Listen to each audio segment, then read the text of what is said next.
कोई हम उठाई गिरा, कोई हम उठाई गिरा, कोई हम उठाई गिरा। एमएलए सिर्फ लूटने खसोटने का काम कर रहा है, का बहम निकालने का काम मैं शीघ्र ही करूंगा। जंगल राज यहाँ 5-4 लोगों की बस बीजेपी है। इस कृष्णपाल गुर्जर को तो शायद जमानत के लाले भी पड़ जाएंगे। और अब 98% वर्कर आज इन तीनों पद, इनसे एमएलए, इन मंत्री सबसे दुखी है। हम इसे सह ना पाएंगे कि कोई हमें इस प्रकार के शब्द कहे, चाहे वो मुख्यमंत्री है, चाहे मंत्री है, चाहे वो कोई भी है। हम पुलिस स्टेशन, डीसी, एसपी जो आज बेलगाम हो रहे हैं। अरे मेरा वर्कर 2009 से 14 में कहीं खड़ा होकर रोड पे शानदार से कहते हैं, अरे दरोगा जी क्या है। दरोगा जी की कोई हिम्मत नहीं कि मेरे वर्कर को तू कह दे। डीसी, एसपी, एसएचओ, उनकी कोई ऐसी औकात ना हो कि वो आम लोगों की सही बातों को सुने नहीं। आम जनता मुझे मालाओं से एमएलए बना देती है, इससे बड़ा मेरा भाग्य क्या हो। तो वायरल हुआ था, हालांकि उन्होंने खंडन किया था। जिला महामंत्री रहे वीरपाल दीक्षित को भी नीचे उनका अपमान किया गया। बात करें पृथला में लेखराम भारद्वाज जो कई वर्षों पुराने कार्यकर्ता, उनकी पिटाई तक कर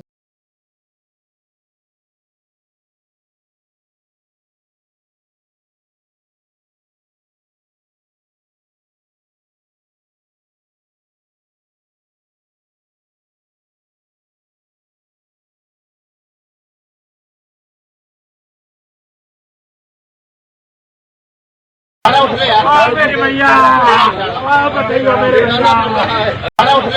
मेरी मैया बताइए मेरे मेरी मैया बताइए मेरे। हेलो नेताजी, राम राम। राम राम सराइदर भाई। बढ़िया, आप सुनाओ जी, ठीक हो? हेलो हेलो, तो ठीक हो नेताजी? हाँ राजेंद्र भाई ठीक हूँ। कल भाई आए हो गाँव में? मैं हाँ अच्छा, देवेंद्र आया था? नहीं, वो उत्कर्ष भाई आए हैं। अच्छा, उत्कर्ष आया होगा। अच्छा अच्छा अच्छा, मैं राजस्थान था चुनाव में। अच्छा अच्छा, ये हाँ। वैसे तो सब ठीक है ना? बनियों को जैसे उडार हुआ आप चिंता क्यों करे, तो चिंता मत कर राजेंद्र भाई, ठीक है, चिंता करो, ठीक है भाई। ना हमें तो आपका आशीर्वाद चाहिए जी। बढ़िया लोकसभा लड़ सकेंगे क्या मैं? जी मैं तो कह दी, मेरे को कोई बात भी हुई है? कोई गाँव में घुसन देगा नहीं, बढ़िया घुसन देगा कोई गाँव में? ऐसे बिल्कुल ऐसे ही। तुम दुकान पे बैठो, तराजू से तोलो।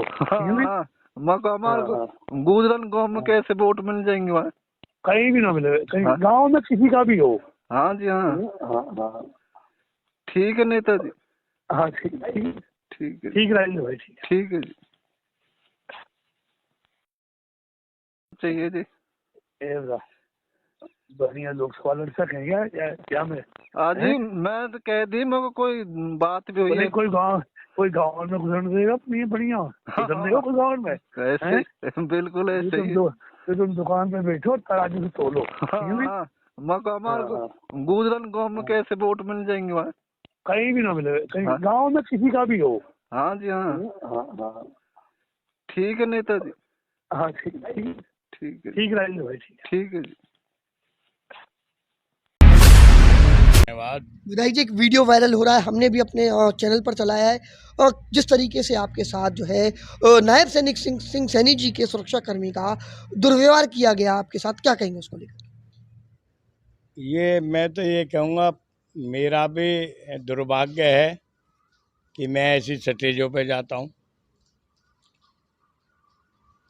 मुझे निमंत्रण मिलता है तो जाता हूँ, नहीं तो मैं वोट मांगता रहता हूँ।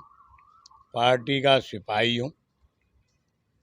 और जब वीडियो जो वायरल हो रहा, भूटानी जी आए थे परसों, तो वीडियो कल वो वायरल हुआ, उसमें काफ़ी बातें तो उसमें सारी बातें सत्य है जी। मैं मुख्यमंत्री जी को गुलदस्ता भेंट करने गया या राम राम करने गया, मुख्यमंत्री जी ने ना मेरे साइड देखा, इतने ही इनके कमांडो ने मुझे साइड कर दिया, मैं अपने बैठ गया। जी। लेकिन दुर्भाग्य क्या है आप सब जानते हो, आपको पता है गर्ग साहब कि जब मैंने बीजेपी पार्टी 2019 में अक्टूबर में ज्वाइन करी थी, जी। जब चुनावों का समय था, जी। तो सांची ग्रीन में मंत्री कृष्ण पाल जी हमारे सीनियर समाज के नेता भी हैं, जी। जिम्मेवार व्यक्ति हैं। इन्होंने ये कहा था कि पलवल में एक नहीं 2 एमएलए होंगे। जी। 4.5 साल बीत गए, एक सिंगल ट्रांसफर आमने सामने मंत्री जी से करना चाहो, सिंगल वर्क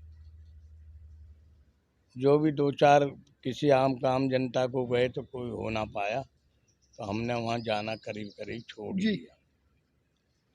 चलो ये, लेकिन हम पार्टी का काम करते रहे।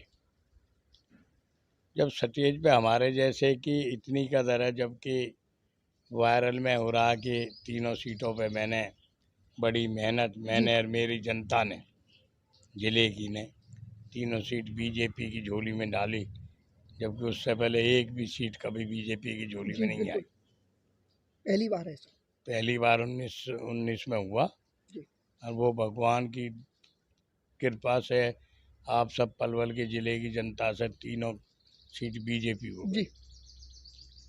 अब हमारे जैसे कि स्टेज पे यही हालात बने तो आम आदमी को एक कार्य की है, ऐसी आम घटना रोज होती है, तो शायद इनका वहम निकालने का काम मैं शीघ्र ही करूँगा। अच्छा सब बात करें, जैसा कि आपने कहा कि हो सकता है कि इनके दिमाग में हो कि ऐसी घटनाएं आमतौर पर होती रहती हैं। बात करें, कुछ दिन पहले एक वीडियो वायरल हुआ था, हालांकि उन्होंने खंडन किया था, जिला महामंत्री रहे वीरपाल दीक्षित को भी इसी तरीके से मंच से धक्के मारकर नीचे उनका उनका अपमान किया गया। बात करें पृथला में लेखराम भारद्वाज जो शेख कई वर्षों पुराने कार्यकर्ता, उनकी पिटाई तक कर दी। नहीं, गलत है। हम लोग जब सत्ता में आ जाए नशे में हो जाते हैं, हम भूल जाते थे हमारे वर्कर हैं। जिसमें आप दीक्षित जी की बात कर रहे हो, जी। मैं तो उस प्रोग्राम में नहीं था, लेकिन सुनी थी और आप भी बता रहे हो। जी। गलत तो गलत है, सीनियर आदमी है, ब्राह्मण समाज के वीरपाल दीक्षित जी सीनियर आदमी हैं और टिकट के दावेदार भी हैं। अगर ऐसे लोगों की बेइज्जती होगी, ऐसे लोग गिलानी महसूस करेंगे, वो कह ना पाए, हम इसे सह ना पाएंगे कि कोई हमें इस प्रकार के शब्द कहे, चाहे वो मुख्यमंत्री है, चाहे मंत्री है, चाहे वो कोई भी है। हम इस बात को बर्दाश्त मैं तो करूँगा नहीं, और दुनिया को मुझ पर ठेका नहीं। तो सब बात करें तो लगातार ये चर्चाएं आम हो चुकी है, लगातार ये चर्चा चल रही है कि इस अपमान के बाद सुभाष चौधरी भाजपा को अलविदा कह सकते हैं। नहीं, अलविदा इनकी बेवकूफ़ियों से, इनकी कमियों से करवाएं तो मैं कह दूंगा। मुझे क्या किल्लत है, मैं क्यों रहूं मैं ऐसे लोगों में, जहाँ लोगों की कदर ही नहीं, जहाँ लोगों की वर्किंग नहीं। हमारा 98% वर्कर आज इन तीनों पद, इनसे एमएलए, इन मंत्री, सबसे दुखी है। लेकिन चलो, क्योंकि पार्टी में सब सोचते हैं भाई चलो पार्टी में, पार्टी को वोट दो, सांसद बनाओ। अगर इनके ऐसे ही रवैया रहे तो मुझे तो लगता नहीं कि ये सीट भी निकाल